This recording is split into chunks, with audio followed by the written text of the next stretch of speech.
Welcome to my channel. இன்றைக்கி நம்ம ரொம்ப எளிய முறையில் படம் வச்சு வீட்டில் வந்துட்டு எப்படி வரலட்சுமி பூஜை வந்து நம்ம வழிபடலாம் அப்படிங்கிறத தான் இன்றைக்கி உங்களோட ஷேர் பண்ண போகிறேன். நானும் ஃபஸ்ட்டு இப்போ தான் வந்துட்டு ஃபோட்டோ வச்சு வழிபட போகிறேன். நான் கலசமெல்லாம் வைக்கல, ஏன்னா முதல் முறை அப்படிங்கிறதுனால நம்ம டைரெக்டாக கலசத்துக்கு போக வேண்டாம். படம் வச்சு வழிபட்டுட்டு அடுத்த வருஷம் வந்துட்டு கலசம் வச்சுக்கலாம் அப்படிங்கிற ஒரு தாட்டில் தான் வந்துட்டு இந்த டைம் நான் வந்து படம் வச்சு வழிபட போகிறேன்.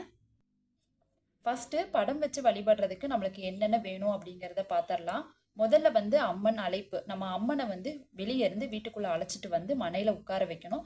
அம்மன் அழைப்புக்கு வந்து என்னென்ன தேவை அப்படிங்கிறத பார்த்துடலாம். மெயினாக ஃபஸ்ட்டு வந்துட்டு ஒரு மனை வாங்கிக்கோங்க. 4 காலில் இருக்கும். அந்த மாதிரி ஒரு மனை வாங்கிட்டு ஃபோட்டோ, அம்மனோட ஃபோட்டோ வீட்டில் இருந்தால் வச்சுக்கோங்க, இல்லைன்னா புதுசாக ஒன்று வாங்கிக்கோங்க. இதுதான் வந்துட்டு மெயினாக 2 நமக்கு தேவை. அடுத்து வந்து அவங்கள அழைக்கிறதுக்கு என்னென்ன வேணும் அப்படின்னா, வெத்தலை, பாக்கு, மஞ்சள் கிழங்கு, கயிறு, பூ. பூ வந்து வெள்ளை கலரில் இருக்கிறது ரொம்ப நல்லது. முடிஞ்சால் தாமரைப்பூ கிடைச்சா தாமரைப்பூ வாங்கி வைங்க. அதுக்கப்புறமா ஏதாவது ஒரு ப்ளவுஸ் பிட்டு, பேங்கிள்ஸ், பச்சை கலர் வளையல் இருந்தால் வாங்கி வைங்க. அப்புறம் 1 ரூபி காயின் இருந்தால் ஒரு இவ்வளோ ஒரு சைஸில் வந்து ஒரு கிண்ணத்தில் போட்டு அதை நிறையா ஃபில் பண்ணிக்கலாம். மெயினாக வந்து வாழைப்பழம். இதுதான் வந்துட்டு அம்மன் அழைப்புக்கு தேவையான பொருட்கள். இந்த வெற்றிலை, பாக்கு இதெல்லாம் 9 வகையில் இருக்கணும். மஞ்சள் கிழங்கும் 9 வகையில் இருக்கணும். அது போக கயிற்றுல வந்து மஞ்சள் கிழங்கை கட்டி வச்சுக்கோங்க.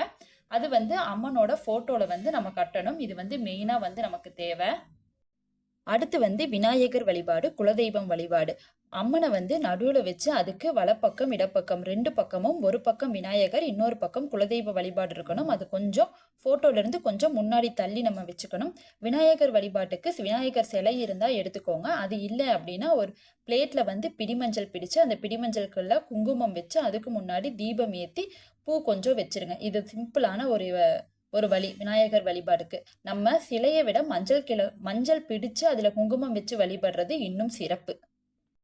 அடுத்து குலதெய்வம் வழிபாடு. ஒரு செம்பு கலசம் இத்தினூடா இருந்தால் போதும். அதில் வந்து கொஞ்சமாக வந்து தண்ணீர் நிரப்பி அதில் வந்து மஞ்சள் கொஞ்சம் போட்டு, எலுமிச்சம்பழம் போட்டு, நம்ம இந்த கிராம்பு, ஏலக்காய் இதெல்லாம் போடுவாங்க. பட் நமக்கு அந்த அளவுக்கு வேண்டாம். ஒரு கலசத்தில் தண்ணி வச்சு கொஞ்சம் மஞ்சள் போட்டு, எலுமிச்சம்பழம் போட்டு, நம்ம அது மேலே கொஞ்சம் பூவை வச்சு முன்னாடி வச்சா போதும். நம்ம குலதெய்வத்துக்கு நம்ம இதுவே வந்து போதுமானதாக இருக்கும். அதுக்கு முன்னாடி வந்துட்டு கொஞ்சம் தீபம் ஏற்றி வச்சுக்கணும். தீபம் வந்து ஆயில் இல்லாமல் எல்லாமே வந்துட்டு நெய்யில் ஏற்றணும், இல்லைன்னா சுத்தமான நல்லெண்ணெயில் ஏற்றினா இன்னுமே வந்து சிறப்பு. பிரசாதம். அம்மனுக்கு வந்து என்னென்ன பிரசாதம் வைக்கலான்னு பார்த்தீங்கன்னா, வடை, சக்கரை பொங்கல், பாசிப்பருப்பு பாயாசம், லெமன் ரைஸு, கர்ட் ரைஸு இது எல்லாமே வைக்கலாம். இது நான் வந்து இன்னைக்கு என்ன பண்ண போகிறேன் அப்படின்னா, பாசிப்பருப்பு பாயாசமும், லெமன் ரைஸ், வடை இது 3 தான் பண்ண போகிறேன். இல்லை நாங்கள் 3 பண்ண முடியாது, 1 தான் பண்ணணும் அப்படின்னாலும், அம்மனோட ரொம்ப விசேஷம் வந்து பாசிப்பருப்பு பாயாசம். நீங்கள் வந்து பாசிப்பருப்பு பாயாசம் பண்ணலாம். இதை விட ஜாஸ்தியாகவும் இருக்குது. நம்ம மனசார நமக்கு என்ன பண்ண முடியுமோ அதை பண்ணி அம்மனுக்கு படைச்சா போதுமானதாக இருக்கும். அடுத்து வந்து இன்னும் கொஞ்சம் பொருட்கள் வந்து என்னென்னு பார்த்துடலாம். ஒரு பிளேட்டில் வந்து ஃப்ரூட்ஸ் வச்சுக்கோங்க. வாழைப்பழம், ஆப்பிள், மாதுளம்பழம், நம்மளுக்கு என்ன பழங்கள் கிடைக்குதோ அதை வந்து ஒற்றைப்படையில் வச்சுக்கோங்க. அது போக கம்பல்சரியாக 2 குத்து விளக்கு வேணும். 2 பக்கமும் கண்டிப்பாக குத்து விளக்கு ஏற்றிக்கோங்க. காமாட்சி விளக்கு இருந்தால் காமாட்சி விளக்கு வச்சுக்கோங்க. எங்கிட்ட வந்து காமாட்சி விளக்கு இல்லை, அதனால நான் வந்து காமாட்சி விளக்கு வைக்கல. அது போக நம்ம டெய்லி யூஸ் பண்ணுற பத்தி, சூடம், சாம்பிராணி, நெய் இல்லைன்னா எண்ணெய், அப்புறம் திரி. கண்டிப்பாக வெள்ளை நிற பூக்கள் வாங்கி வைங்க. தாமரைப்பூ இருந்தால் தாமரைப்பூ வைங்க, இல்லைன்னா முல்லை, மல்லிகைப்பூ இந்த மாதிரிக்கு நல்லா கட்டி அம்மனுக்கு சுற்றி வந்து போட்டு விடுங்க. ரொம்ப அழகாக இருக்கும். அதுக்கப்புறம் வந்து அர்ச்சனை வந்து அரிசி, மஞ்சள் இது 2ஐயும் மிக்ஸ் பண்ணி வச்சுக்கலாம். குங்குமம் வச்சுக்கலாம். இது எதுக்கு அப்படின்னா, அம்மனோட சோஸ்திரம் சொல்கிறதுக்கு கண்டிப்பாக வேணும். 108 மந்திரங்கள் இருக்குது, நிறையா இருக்குது. அதெல்லாம் வந்து பூஜை பண்ணுறதுக்கு நம்ம குங்குமம் ஒரு தனியாக ஒரு சின்ன கப்பு வச்சு நம்ம வந்து அம்மனை வந்து வழிபட்டு அந்த குங்குமத்தை வந்து அந்த கப்பில் கொட்டி நம்ம வந்து அந்த வருஷம் ஃபுல்லாக வந்து நம்ம யூஸ் பண்ணிக்கலாம். அதுக்காக தான் இது வந்து குங்குமத்தை வந்து எடுத்து வச்சுக்கிறது பெஸ்ட்டு. பட் இந்த அர்ச்சனை வந்து அரிசி மஞ்சள்லையும் பண்ணலாம், குங்குமமும் பண்ணலாம். இது 2 கூட வந்துட்டு பூக்கள் சேர்த்திக்கோங்க. பூக்களும் வந்துட்டு ரொம்ப விசேஷம்தான். நம்ம வந்து படம் வச்சு வழிபடுறோம் அப்படின்னா, நம்ம காலையில் வந்து நல்ல நேரம் பார்த்து அம்மனை உள்ளே அழைச்சி நம்ம வந்து அந்த பூஜை நேரத்தில் பூஜையும் முடிச்சுட்டு அன்னைக்கு நைட்டே வந்துட்டு நம்ம ஆலத்தி எடுத்து நம்ம வந்து அம்மனை இடத்த வந்து நம்ம வந்து இது பண்ணிடலாம். கலசம் வைக்கிறாங்க அப்படின்னா மட்டும்தான் அது 3 நாள் கணக்கு. படம் வச்சோம் அப்படின்னா காலையில் சாமி கும்பிட்டுட்டு நைட்டு வந்து நம்ம அந்த விசேஷத்தை வந்து முடிச்சுக்கலாம்.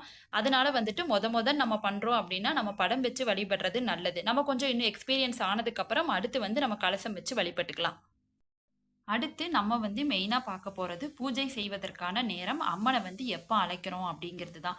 காலையில் நம்ம வந்து படம் வச்சு பூஜை பண்ணுறோம் அப்படிங்கிறதுனால நம்ம காலையிலேயே வந்து அம்மனை அழைச்சிக்கலாம். காலையில் 6 மணிலேருந்து 7:20 வரைக்கும் நல்ல நேரம் இருக்குது.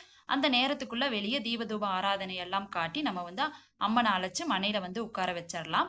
அடுத்து வந்து பூஜை பண்றது இது எல்லாத்துக்குமே காமன் தான். படம் வச்சு வழிபட்டாலும் சரி, கலசம் வச்சு வழிபட்டாலும் சரி, பூஜை நேரம் வந்து 9 மணியிலிருந்து 10:20 மணிக்குள்ள வந்துட்டு நம்ம பூஜையை நல்லபடியா முடிச்சிடணும்.